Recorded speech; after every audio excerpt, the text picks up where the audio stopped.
China is a land of striking contrasts, where lush green valleys and snow-capped mountains give way to some of the most unforgiving deserts on Earth.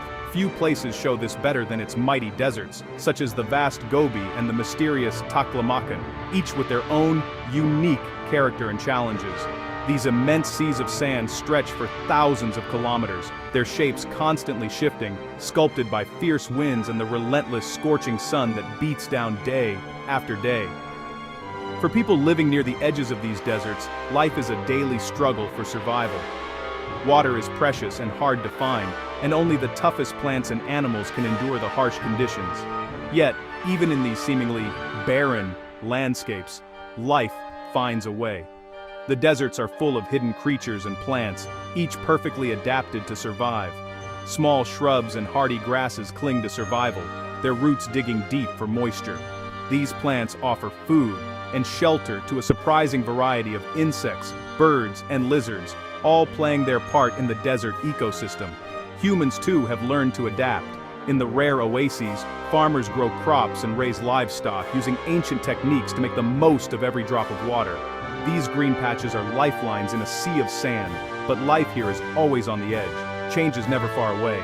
One powerful sandstorm can threaten to bury farmland and entire villages, as the desert constantly tries to reclaim the land. Desertification is the slow but relentless spread of dry, lifeless sand. In recent decades, this process has quickened in China, turning once fertile fields into barren wastelands. Drought, overgrazing, and climate change have all played a part in this crisis. But there is another, even smaller enemy lurking in the sand: insects, whose numbers can explode under the right conditions.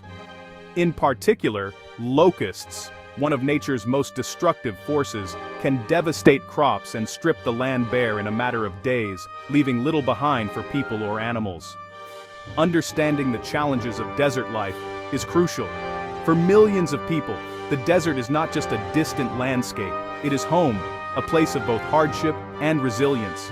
Protecting this fragile place has become a priority for China and for the world. Scientists and conservationists are working together to find solutions, hoping to preserve the delicate balance of life in these harsh but beautiful deserts for generations to come. Every few years, the sky darkens as waves of locusts descend upon the desert fringes, transforming the landscape in a matter of hours. These swarms are so dense that they can block out the sun, casting a moving shadow that stretches for miles. These insects may be small, but together they act like a living storm, moving as one unstoppable force. Their wings beat in unison, creating a constant hum that fills the air and signals disaster for everything below. A single swarm can contain billions of locusts, eating everything in their path.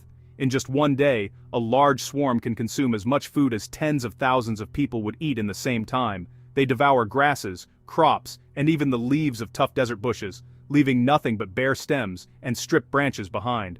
For farmers and herders, locusts are more than a nuisance. They are a threat to survival, wiping out months of hard work in a single afternoon. They destroy food, cause livestock to go hungry, and leave the land bare. With nothing left to eat, animals grow weak, and families face hunger and hardship. Without plants to hold the soil, the wind picks up the dust, blowing it further into the heart of China. These dust storms can travel for hundreds of kilometers, affecting cities and villages far from the original swarm. The desert grows larger, swallowing precious farmland and pushing people to the edge of survival. Each year, more land is lost to sand, making it harder to grow food. Locusts are not the only insect troublemakers. Many other pests lurk in the fields, waiting for their chance to strike. Beetles, grasshoppers, and caterpillars also eat their way through the fragile green edges, attacking crops and wild plants alike, and making recovery even more difficult. Their appetites speed up desertification, turning living earth into lifeless sand. The loss of vegetation means less rain, hotter temperatures, and a harsher environment for everyone. Battling these pests is a never-ending challenge. Scientists and farmers work together, searching for new solutions and better ways to protect the land. Each year, families fight to protect their crops and their way of life, looking for new ways to stop the insect tide. Their resilience and determination are tested again and again, as they strive to keep their land green and their communities strong. At first, the answer to the locust invasion seemed simple: Pesticides. These powerful chemicals were sprayed from planes and trucks, blanketing the land. In the beginning, it worked. Locust numbers dropped, and for a while, plants had a chance to recover. Farmers rejoiced as green returned to the desert's edge. It seemed like a victory over nature's wildest forces. But this solution came with an invisible cost. Over time, the locusts began to change. Generation after generation, a few survived the chemicals. These tough survivors bred new swarms that were harder to kill. Soon, the pesticides stopped working as well. Locusts came back in greater numbers, seemingly immune to the sprays. To keep up, people used stronger and stronger chemicals. These new formulas were more dangerous, not just to insects, but to everything that lived in the desert. It became clear that the chemical war against insects was not only failing, it was making things worse. A new, smarter solution was needed. Pesticides do not just kill pests, they harm many creatures that play important roles in the desert ecosystem. Bees, butterflies, and even birds began to disappear. These animals help pollinate flowers and spread seeds, keeping the desert alive. The soil itself suffered. Chemicals leached into the ground, making it harder for new plants to take root.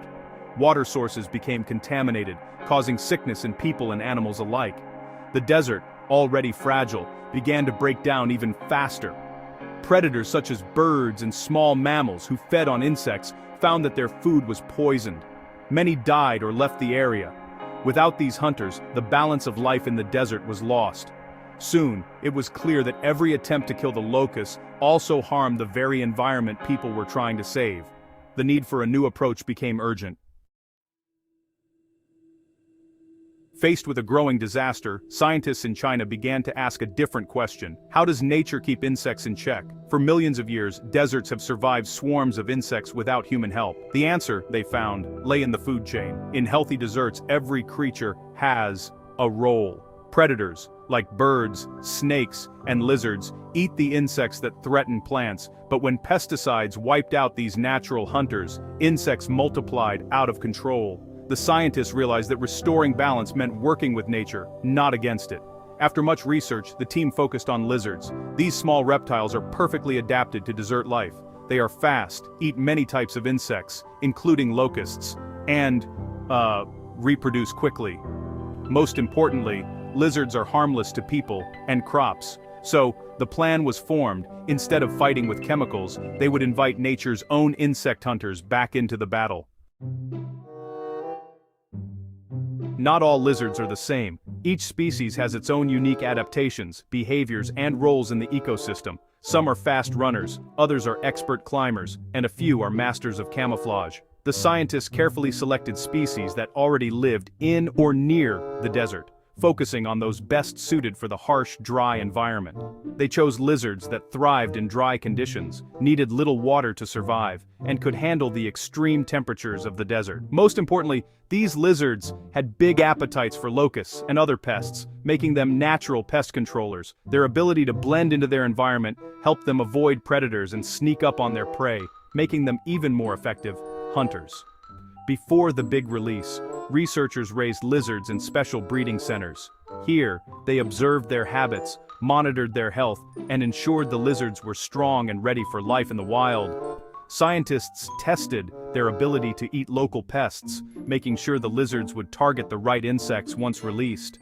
They also checked that the lizards would not harm other wildlife or disrupt the delicate balance of the desert ecosystem. The goal was to help the lizard population grow quickly and safely. Transport was a challenge, since lizards are delicate creatures that can easily become stressed. Each lizard was carefully packed in containers, with soft sand and air holes, mimicking their natural habitat and keeping them comfortable during the journey. Teams of scientists and volunteers worked day and night, coordinating their efforts to ensure every lizard arrived safely at its new home. Moving thousands of lizards was no small feat. Some traveled by truck across rough desert roads, while others were carried by hand to remote locations, unreachable by vehicles. When the time finally came down to Eindane, the lizards were released in small groups at carefully chosen sites along the desert's edge, giving them the best chance to adapt and thrive. The hope was that these tiny hunters would do what pesticides never could: restore balance to the ecosystem, protect crops, and help the desert flourish once again. The first lizards stepped cautiously out of their crates. Their new home was hot and dry, but they quickly adapted. Within hours they began to hunt. The desert was full of insects, and the lizards ate their fill. Their speed and sharp eyesight gave them an advantage over the swarming locusts. Scientists watched closely.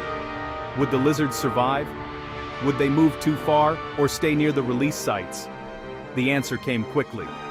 The lizards thrived. They spread out across the sand, forming new colonies and hunting day and night. Over the next few months, insect numbers began to fall. Locust swarms grew smaller and less frequent. Other pests like beetles and grasshoppers also declined. The lizards had done what chemicals could not. They brought pests under control naturally. As the lizard population grew, another change took place. Nature began to restore its own balance. Birds and snakes, which eat lizards, returned to the area. They kept the lizard numbers from getting too high. This new web of life helped to keep every population in check. The plants, once eaten down to the roots, began to grow back. Grasses spread, bushes flourished, and flowers returned to the desert. The soil became stronger, held together by a carpet of roots. Farmers saw the difference. Crops grew better, and livestock had more to eat.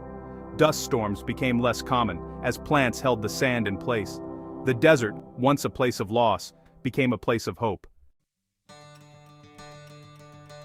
The success in China's desert showed the power of working with nature. By letting lizards do their job, people restored balance without harming the environment. This approach is called biological control, using living creatures to manage pests instead of chemicals.